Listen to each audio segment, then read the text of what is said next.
Good morning. Woohoo! We made it, baby. Week one. Week Last one, minute, do finally. this together. We're live.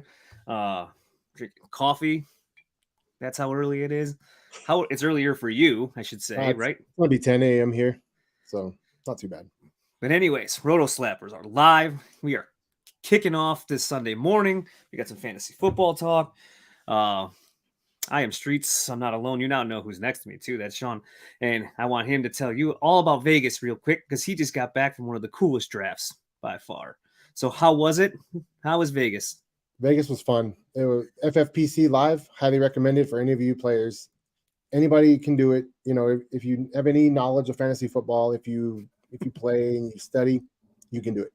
FFPC Live. One of these days I'm going to get down there. It's overwhelming when you think about it. You're like, some teams are 2,000, there's some 5,000, there's 3,000. We just split, my buddy and I split a $1,000 team. Yeah. And it's just to get our feet wet and see how we like it. And honestly, next year I'm going in heavier, and it's worth it. The payouts are amazing. They got to be huge. Man, I just feel nervous. Every pick I make, I feel like I'm on edge. Like, oh man, this has to. Whew. They have a clock. The big boys right here. 60-second timer.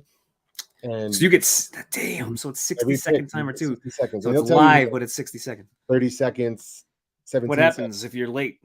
Then it goes to the person next to you, and then they can make the pick, and then it'll come back to you. And I think he said 20 seconds. Fortunately, we didn't time out, so that's good. We pretty much had a plan for every round, but people follow the ADP. It's pretty. You're like, oh, one of these guys will make it back. No, they went boom, boom, boom, boom right off the board.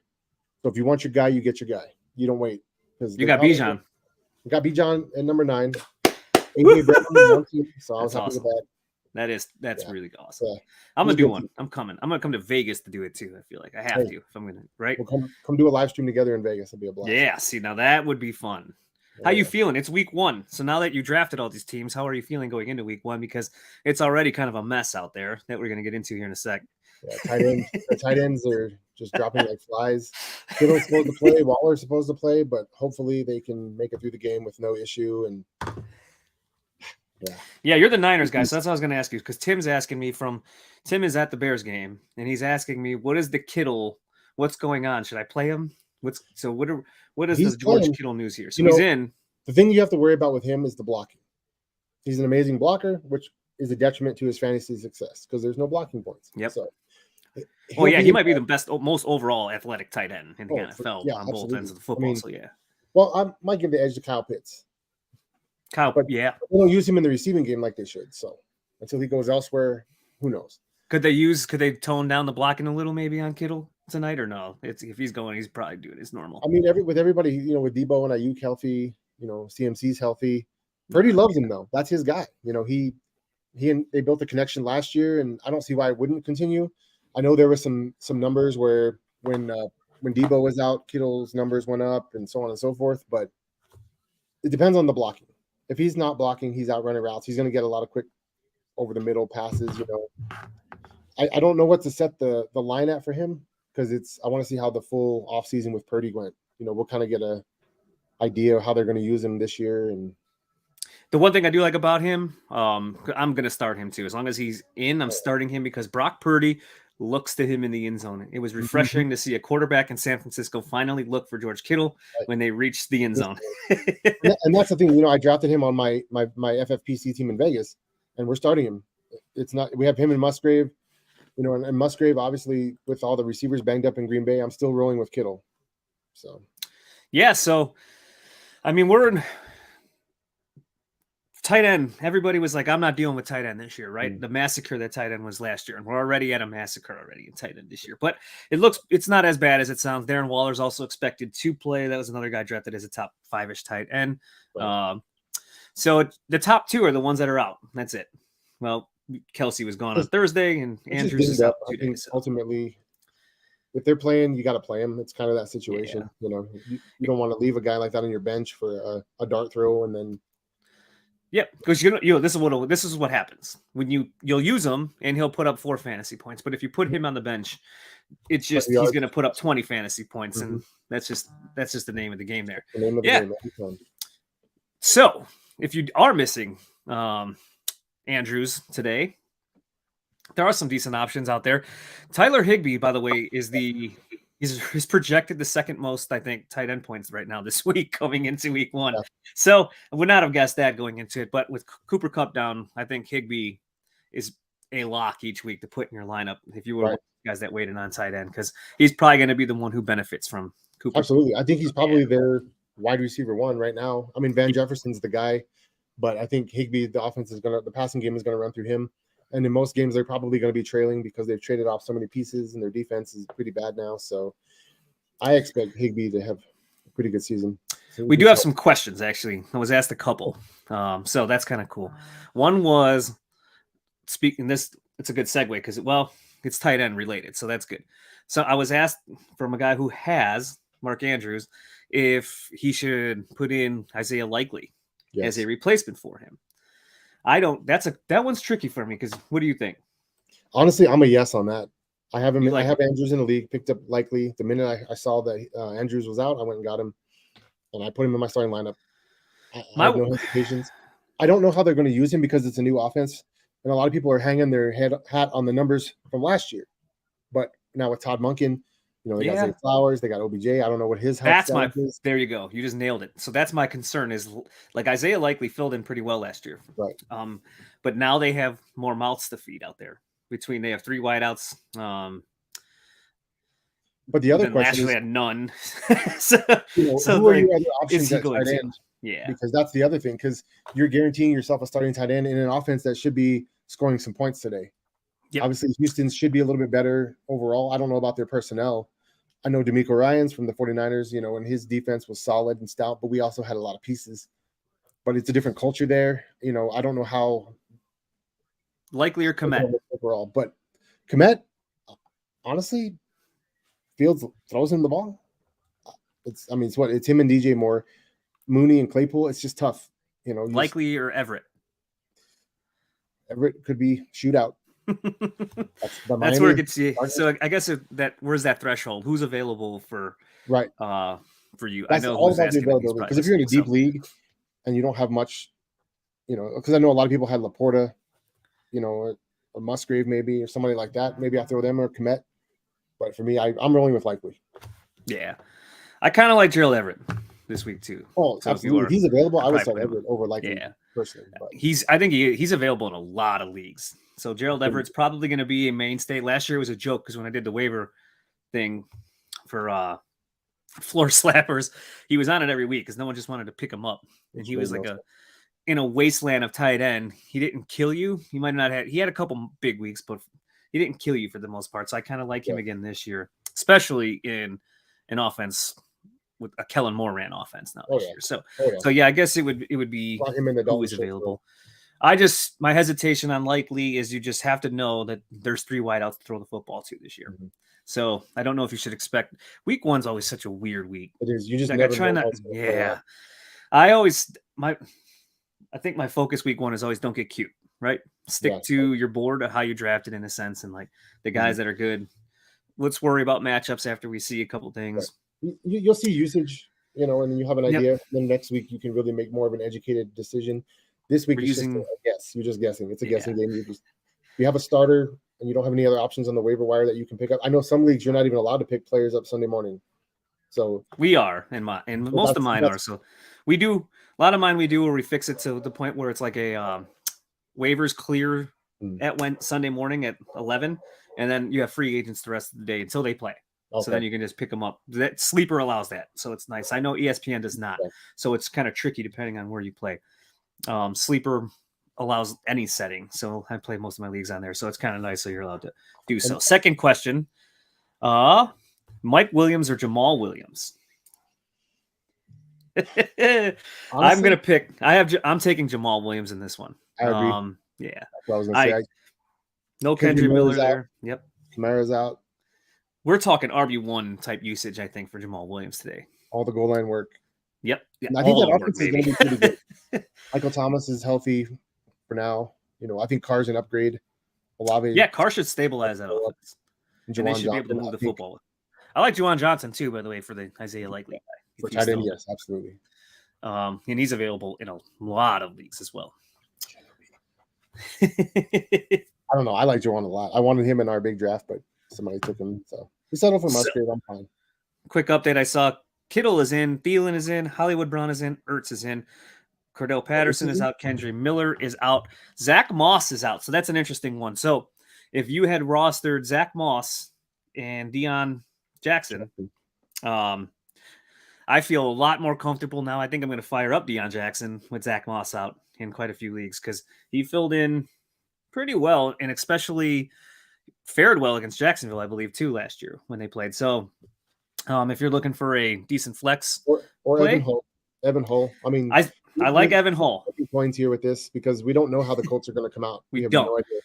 Here's my fear: Evan Hull gets the rookie treatment, like a lot of guys are getting out there. So it's like he's eased in. He might look good. I love Evan Hull long term too, as the backup there. So if you pick up Deion Jackson today, if you have an IR spot or two, use it and pick up both because Deion's the guy now. I know they like Zach Moss, but I really, really think Evan Hull by week 3 could be the guy who's the prime backup for Jonathan Taylor, who now is back week 5, by the way. Right. So that is awesome to hear too. He's healthy. He's going to pass his physical and will be back. But will they trade him then? They could.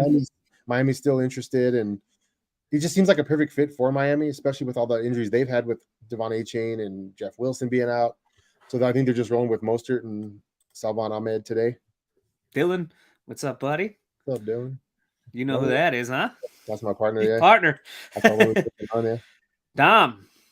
Yeah, Tyler Higbee could rake only if Stafford is truly healthy. That is a big factor. Always. What's up, Graydon? Yeah, I think Stafford's fine. Probably. I think we're starting out. Yeah. As long as that back, I think he's gonna be okay. Yeah, probably as healthy as he's gonna be. Right. So healthy enough to make Higbee a pretty damn good fantasy tight end this year. But yeah, so I do like Evan Hall, but I would fire up Deion Jackson today with Zach Moss out. That's a pretty good flex option if you need one. That's the funny part. So the people who went down the Jonathan Taylor route probably are looking for something on their bench at this point. I made a joke about Raheem Mostert, the Thanos theme from the Avengers movie. Like all the people who drafted Jonathan Taylor are starting Raheem Mostert now, week 1 in his place. But I also like Raheem Mostert today. A lot of work. Achane is inactive, which is weird. I don't know if it's the shoulder, if it's health. I have not saw that yet. But with Achane inactive, I love Raheem Mostert today also. Right. I see Ahmed probably getting some goal line work for them if they get down there in that area. But the way that offense is built, they usually don't have a lot of goal line work. It's just a lot of deep shots with Waddle and Hill and even Mostert. All those guys, the speed on the team is insane. We got, let's see. I'm waiting to see one more thing.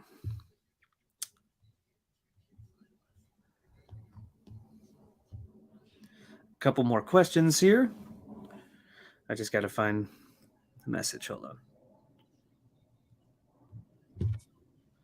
I got some fun ones too, some deeper ones. Let's see what you think here. Ready. Flex play. Jalen Warren or Romeo Doubs? I'm going Warren, honestly. It's a tough matchup with the Niners, and he's sharing time with Najee, but Doubs is questionable. He's going to play, but they said limited snaps. I'm going to go with the healthier back who's shown flashes, has some upside. You get some dump offs. I'm going to agree with you. I agree with you on this one, too. I'm going Jalen Warren. I'm all in on Warren this year. I think it's everywhere I could get him, I took him. So did I. And I don't necessarily believe – I have to see it before I believe it with Pittsburgh that they're going to actually use a second back a little bit.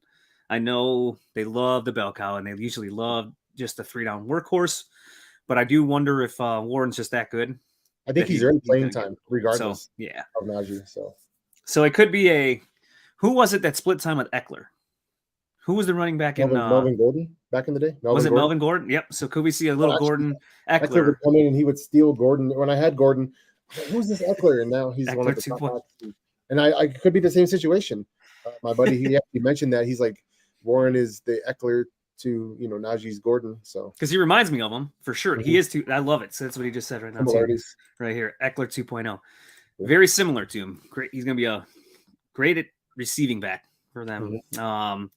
So yeah, there you go. So Melvin Gordon, Austin Eckler could be very reminiscent of that, which I kind of like. So yeah, I'd fire up that one. Also, we have Brees Hall or Miles Sanders. Sanders. You're going Sanders, so you're going to take the volume-based play here, probably. Oh yeah, absolutely. They're saying Cook's going to get most of the work. I don't know if they're going to ease Hall in with his knee injury, and Sanders is the guy. They paid him to be the bell cow. Atlanta, I don't know how good Atlanta's defense is, but they weren't. They weren't that great last year. So as of right now, I'm still going to go with. They have some pieces. I'm just going Sanders because he's going to get the majority of the work. Hubbard will factor in, but I see it more like a 85-15 type, 80-20 maybe. Yeah, that's my projection. I don't know if that's accurate, but we'll see today. I always tend to lean, unless you're in a pinch, unless it's like a flex play and you don't have any volume play options. I always tend to be the volume guy. Like, I'm pretty sure Miles Sanders is going to touch that football 20 times a day. Easily. I don't know. Like, Brees Hall. Barring injury. Like, we could be sitting here tomorrow going, fucking damn it. Like, we should have played Brees Hall because all it took was one pass from Aaron Rodgers and he broke like a 50-yard touchdown reception. He does have that explosiveness, that speed too. But yeah, I'm with you. To go with the healthier guy with Sanders and the role that we know he was paid to do. So Sanders. Let's see. Another one. Rashad Bateman or Gabe Davis? These are challenging questions. Okay. Me personally, I like Bateman to be the number one guy for Baltimore this year. However, looking at the games this week, I don't know how much they're going to be throwing. You know, Houston, like I said, we don't know. They might spread it around to all three guys. Likely will get some work. I can see Dobbins catching some passes, running the ball.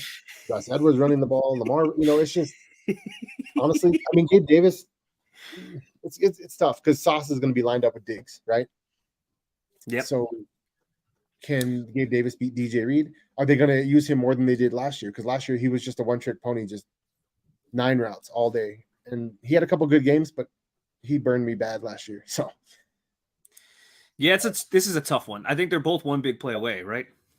They're both kind of one of those. Both of their games, you're hoping for that 40-yard touchdown catch or something like that. I mean, it's if you just want a guy to root for Monday night, that kind of thing. Some people do that. They're just like, he plays Monday. I'll just go to the same guy Monday night. Close. I'm tempted to just lean Bateman because of the Andrews injury only for right now. I feel like maybe there's an uptick for all three wide receivers this week. Albeit you just said it, it's Houston. So are they going to go big? Are they going to take a lead? Are they going to run the ball? So that's kind of where I would go on that. Oh, and then we got a comment question too. Pick one wide receiver, please. Standard league. Flowers, Dotson, Thomas, Thielen. For me, it is Jahan Dotson. That's the one I'm taking in this one 100%. For sure. We got Terry's dealing with turf toe. I feel like Dotson could step into this just being their one right now while he deals with that toe incident. Yeah. They're playing Arizona. So I love Sam Howell today also. So I expect a pretty decent day out of Jahan Dotson. So that would be, if I had to rank them, I'd probably go Dotson. Man, with Andrews out, I'm going to go Dotson, Flowers, Thomas, Thielen is how I would do this. And the only reason I'm putting Thielen last is because I'm just not sure yet about Bryce Young. Yeah, and the rookie quarterback out of all I'm going to put down. So, yeah, that's how I do. But Dotson is for sure the one I fired up. I rank him the highest this week. I'm actually starting Dotson everywhere I can. Me too. I have him in a ton of lineups this week. So if he fails, Nathan, I'm with you. I'll pout with you, but I don't think he's going to fail. I actually think Dotson's in for a big season overall too this year. Mm-hmm. There's plenty for him. That offense, with the enemy offense now, I'm excited to see what they can do. No problem, buddy. Hope we're right. But yeah, who is the man? So I've dealt with turf toe guys before in fantasy, and it kind of is a pain. So I love Terry coming into this season, but I want to see how this toe lingers a little bit and if it affects and hinders him at all. So I think this could be a nice little start for Dotson early on this season. They do have some tough matchups, though. I agree. I mean, today is not one of them. Today is definitely not one of them. Honestly, they should clean up today. Their defense is really good. Sam Howell. I want to see how he ascends. Pick one tight end standard. Waller, Knox, Conklin. Oh, Waller. Or Still Bellinger. Waller. Yeah, for sure. If Waller plays, I'm playing Darren Waller. And if you have Bellinger on the bench by chance, just in case something tonight, I'm not saying to go pick him up, but if you have him already, you have that. You're good. You got the backup plan. So you're secure on that one for sure. I always go with Waller. Man, Waller, he got pricey too. The preseason shot his value way up. When we were doing Scott Fishbowl drafts, like you were getting back in that era, he was still getting Waller at a nice little discount still back there. He was going like 6, 7. He's going 3, 4 now. Now you had to pay to get Darren Waller, but he's gonna be their wide receiver 1 this season as long as he's on the field. He's gonna lead that team in targets. Him and Barkley will lead that team in targets probably. So I love that receiver room, but we don't know who's gonna hit. Every week, I think it's going to be somebody different. It might be somebody different every single week, and it might drive you nuts unless like Jalen Hyatt arrives and he's just him and he's that guy out there and takes that role as the season kind of goes. Something like that plays out, but doubt it. It's like you said, week by week, they're just going to drive us nuts. So, but Waller, set it and forget it. Tight end. Agreed. You have a top 3 option this week, probably. Well, if he was healthy. Hopefully. If I knew he was playing, I'd rank him back up there. I actually I'd probably say my top 5 right now, based on what we know, is probably going to be Hawkinson, Higbee, Pitts, Goddard, and Waller. That's kind of probably what I do it. Waller only comes in 5th because of the whole, because he's banged up a little bit. Look at that. Who would have thought Higbee would sneak his way into that, man? He was a great late round value this year. A lot of people were getting him, as their second tight end or their main tight end in rounds 8, 9, 10, somewhere in there, just depending on the league. If it wasn't premium, if it was premium, obviously he's going a little bit more, but he's a good value. Let's see. I got some others here. Some cool stuff too. Luckily we play in a lot of leagues with some deeper guys, so it's always like we always have some tougher ones because we play in dual flex or 3 flex leagues too. So a lot of these guys are like, man, when you're looking at that third flex, who am I starting at your third flex already this season? Really tough. It gets a little harder. So this is a fun one. JSN.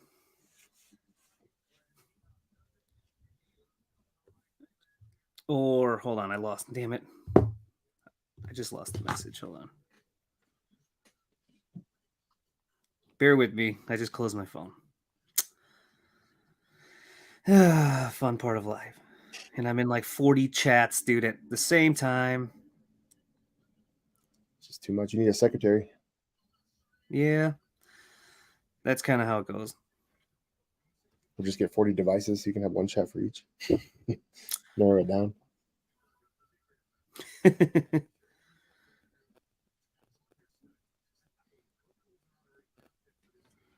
I don't know. I'll have to look for that one as it goes, and I'll apologize to him once I find it. But it was a JSN question too, which I actually kind of like. So while I lost it in one of these chats. What do you think about JSN before I find who he's asking him to go against?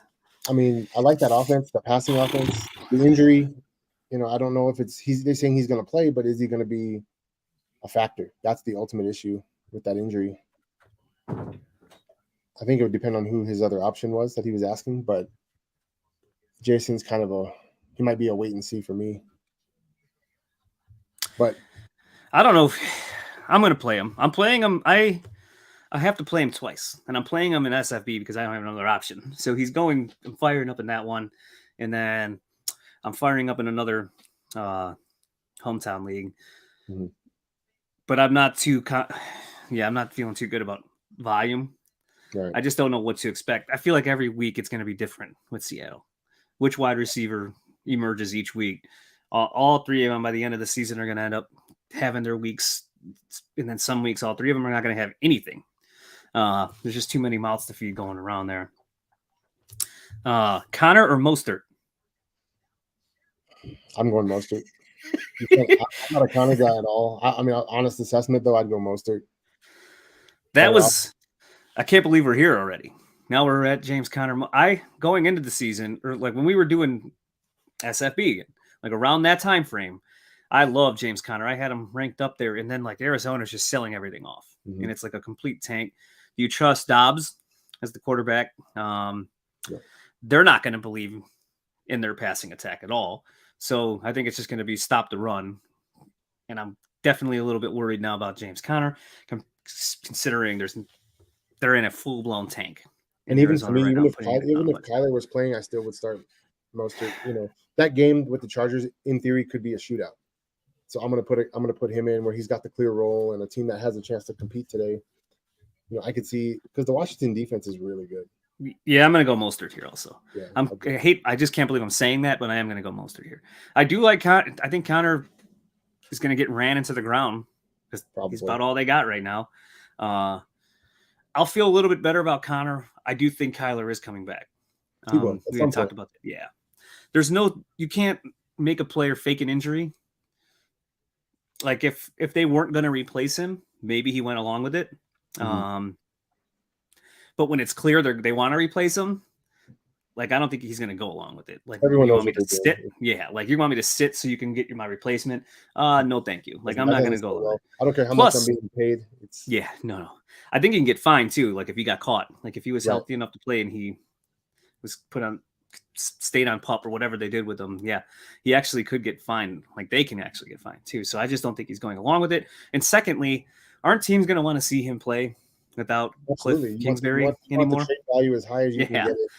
Like new coach, he doesn't have his college coach anymore. I want to see this guy play before I'm trading for him. I want to make sure he's healthy. So I do think he's coming back. And when you do have Kyler back, I do like Conner a little bit more. I like Hollywood a little bit more. So I'm more comfortable using those guys once we get Kyler back. But I'm probably going to try to sit all of my Cardinals until that day comes if I have a decent option ahead of them. Is there any weather concerns on the East Coast? Not in September. Not really. Well, remember last year the Bears and Niners monsoon. I know the Bears, but I don't have any monsoons that I have heard about happening quite yet. Like that. I know there's a little bit of weather in Pittsburgh for the 49ers game. I know it's going to be wet. I don't know if it's going to be the downpour that we had. But I don't think nothing is going to be like that. No, Soldier Field game. That's unmatched. That was ridiculous. That's why you guys won the game. Just saying. Trey Lance was about to light you up. That was there's not. Let's see. You know what the funny part about that game is? I still played, guys. Like week 1, I can't, unless it's a blizzard or like the hurricane is taking that town, like hitting that town or for that game. I can't really do that. But I don't see anything that's crazy weather-wise right now. It's not too cold anywhere. I don't see too much rain anywhere. It's not snowing anywhere. So I don't even see too much wind. I like Sleeper. Gives you all the little weather icons too next to everything. It's kind of nice. You see like the little wind bubble and cloudy bubble and rain bubble. I think there'll be some games with some rain, but nothing extreme like the Bears Niners last year, or when we get into December with the snow. Oh yeah, that makes things real interesting.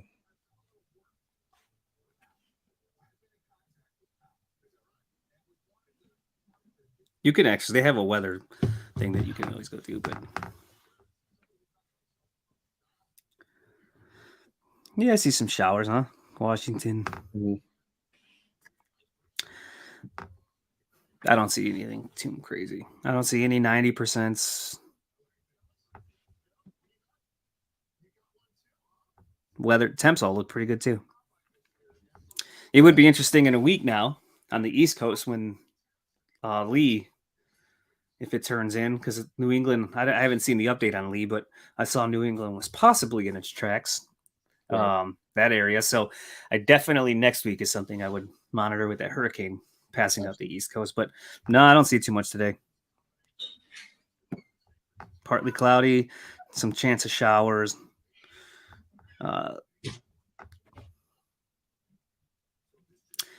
Nothing over 50% for thunderstorms, like 20-30% type stuff. So no, I think that's really going to impact the outcome. Just nothing I see. It's conditions.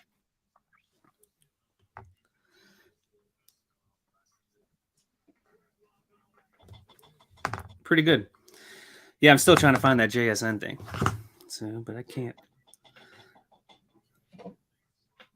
Yeah, threw this together. Yeah, that was pretty.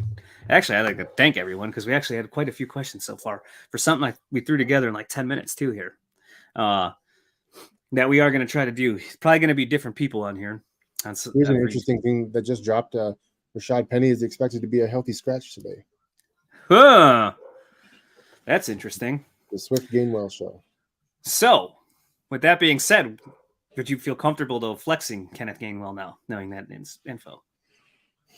I mean, he's going to have a role, but I think Swift is the guy. If you have Swift, start him. But yeah, I started, that's interesting. I'm going to play, let's see. I got a dynasty league with a couple actually that I still have Swift in, so that helps. That makes me feel a little bit better. But I plan on starting Swift today also. I started getting him later and later as the season, if you got closer to the season. So it's kind of nice. Like the price on him wasn't too crazy anymore. But with the healthy scratch of Rashad Penny now, you actually make me feel a lot better on the DeAndre Swift share. So I'm really surprised. So I guess they would be rolling with Boston Scott, the usual goal line guy, and they really like Gainwell. I just don't know what his role is going to be. That's because he has. Well, you know what they're really doing, right? They're just messing with everybody's fantasy team. Is what they're doing. Well, yeah, they're doing that, but also they figure if they by only using one of Swift and Penny, keep them healthy all year. The other one stays healthy. Just every week rotate the. Hey, so Swift ends up getting banged up, then they can just make Swift the healthy scratch and conserve him, and then Penny will play with Gainwell. We should have all known that it was Gainwell. Like the first preseason game when Gainwell sat, the other two played. Like, well, he's probably going to be all the camp reports. They were saying, Gainwell's the guy. They really like Gainwell. So I mean, I think it's a Swift show, personally. So do you like Purdy today? We had a big discussion last night on the kickoff party. He was the topic of quite the argument, Brock Purdy. It's back tough. And forth. So what is your take on him? Did they bail on Trey Lance too quickly? No, I think. Or did they know about Trey Lance? And he wasn't going to play, and I think they knew he wasn't the guy. So they just needed to make that decision and move on. And I think that's why we're here. I think it's Purdy's the guy, and they're, the offense it's a lot of quick passes, the quick slants, and they don't do a lot of deep shots. A lot of his stuff comes off a yak, but the Pittsburgh defense is solid. So I don't expect a really high scoring game. I'm seeing like a 23-17 type of game. Yeah. Oh, I found it. Marvin Mims or JSN is what he was wondering. I'd probably go Mims because Judy's going to be out. Honestly, that's Sean Payton's first pick. I like Mims. That's who I'm going. Yeah, with Judy out, I kind of like Mims, but I'm still going to play JSN. That one was different. We'll see. You're probably going to be right. I just have a hard time for me sitting JSN. I just feel like he's just too special, and I'm going to hate. He's going to be in a PPR league. I'll still take JSN. Yeah, I can see it, but I'm rolling Mims today. The wrist worries me a little bit, but he is playing, so I'm going to roll with him. Yeah, I like that. We differ on this one. Yeah, it's all right. But yeah, I wanted to make sure I found that question, but that was pretty much the last thing I was trying to look for, and I was just buying time till I got to that question, so I made sure I got it in. But it was Marvin Mims or that. But yeah, that was fun. We'll try to. You back? Oh, I know that we're gonna probably go on a little earlier moving forward on Sundays, and I'll make sure I format and get all the questions written down a little bit better. But the fact that I was just asking people, I was like, shoot me them real quick so we can talk about them. And I put this together in 10 minutes. Thank you for coming on too in such short notice. Glad to be here. Tim will be with us when he doesn't go to the Bears game. He'll like to hop on too. But that was fun. So yeah, I hope everybody has healthy Sundays today. Tomorrow we get out of week 1 unscathed here. No big injuries. No more injuries. It's already a wasteland and freaking tight end land already. So let's just come back here happy and with that victory next week. That's what I hope everybody gets. And we'll be back tomorrow night, halftime, right around halftime for the usual Roto Slappers Monday night show. You're welcome to come on that too. Typical Monday night stuff. Maddie will be on that one. Ooh, So always Maddie interesting. will be joining us on that one. That's his like debut for Monday Night Roto Slappers. So that's his night off. So he will be joining us. So yeah, we'll be coming on halftime. We're gonna discuss week 1, everything that took place in it. We'll remind you never to overreact. Don't get too crazy from this week. You're gonna see some weird shit. It happens every year in week 1. Stay calm, relax, just like Jahmyr Gibbs. Everybody freaked out about that and the 70-20, what was it, 29% snap share that he had in week 1. Like, rookie backs can tend to get eased in a little bit as they go. Still, he had sixth forced missed tackles in 7 carries. That's unreal. He's going to get more work as we go. So don't let week 1 get you down too much, but we'll discuss all that. We'll dissect everything. We'll break it down, and we'll make sure that you get moving as the weeks go on here. But Sean, my man, thank you for coming. Enjoy your game today. Definitely ready. You got a house full of people coming, all kinds of fun stuff there. So, yeah, I'm Streets. That's Sean. Have a great week 1, guys. We'll see you guys Good next luck. time. See Good ya. luck, everybody.